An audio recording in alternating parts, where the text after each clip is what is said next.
تاریخ انسانی کی ابتدا شمار کر کے بتا رہا ہے.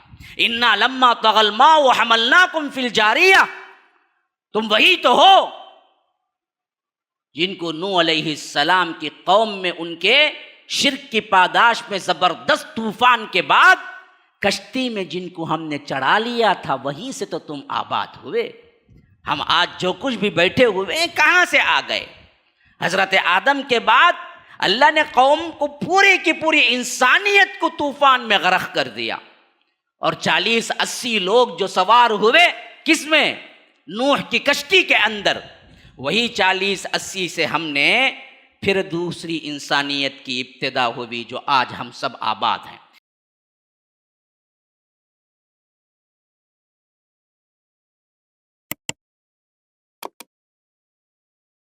اسی لیے فرمایا کہ تم وہی تو ہو، بھول گئے اپنی اصلیت کو.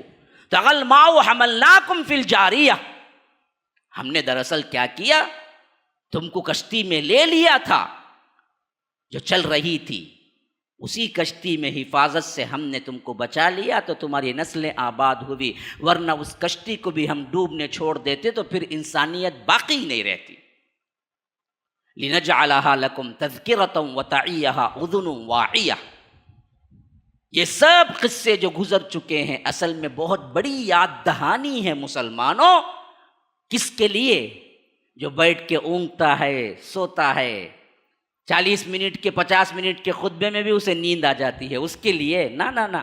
تذکرۃ وتعیھا اذن، کان لگا کے جو سنتا ہے اس کے لیے نصیحت ہے.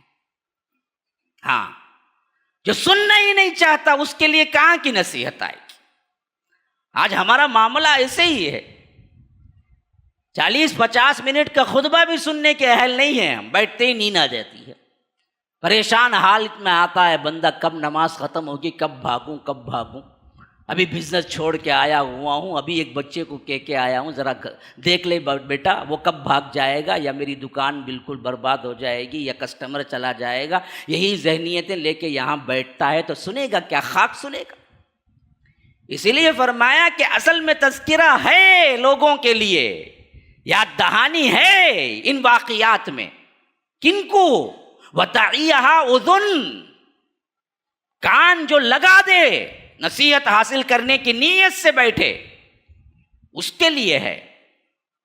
اس کے لیے نہیں ہے جو رسم پوری کرنے کے لیے آ گیا ہے کہ کیا کہ خطبے میں بیٹھو، بولے بیٹھ گیا کہ ورنہ جمعہ نہیں ہوتی، کہتے اس کے پہلے سے ٹائم سیٹ کر کے آتے. اور ہمارے لوگ بھی کیا کیے، عوام کے مطابق دیکھے، ان کو لمبا بولے تو نہیں ہوتا، اس بات سے کیا کرتے، ممبر پہ چڑھتے ہی 2 منٹ کا خطبہ، انہیں وضو کر کو آیا تھا کہ اس کا خطبہ ختم ہو جاتا، انہوں اترے تو انہیں بھی جم جاتا، نماز پڑھ لیتا، چل جاتا، مسئلہ ہی ختم.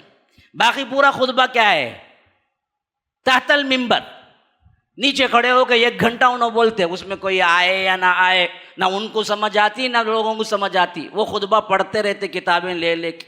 ایسے کر کے جمعہ کا پورا پاور غارت کرتی. جو روحانی سسٹم شریعت نے بنایا تھا کہ 1 ہفتے کا پورا چارج تمہیں یہاں سے ملے گا، ہم نے مساجد میں عام طور پر خطبے تو رکھ دیے، لیکن ایسے خطبے نہ خطیب کو آدھا سمجھ آتا ہے نہ اس کو آدھا سمجھ آتا ہے سامعین کو. اور اصل ممبر کا خطبہ ہم نے کیا کر دیا، 5 منٹ کا خطبہ بنا کے عربی میں وہ کتاب پڑھتا ہے، اور اس کو اس سے زیادہ میٹھی نیند آتی، لوری دیے جیسا رہتا اسے. ابھی ماشاءاللہ ابھی ذرا سونے کی تیاری کرا، اس کے بعد ابھی ذرا بولتے ہی، اس کے بعد جیسے ہی ختم ہوا نماز پڑھ کے نکل گئے. جمعہ کی وہ روح ہی نکل گئی. اس کی وجہ سے شریعت نے جمعہ کا کنڈکٹ اور جمعہ کو کیا ہے سب سے اہم ترین مرتبہ دیا تھا. آج ہمارے مساجد میں یوں خطبے ہوتے، اس کے اندر نصیحتیں ہوتی، اپنی زبان میں ہوتے، ممبر پہ.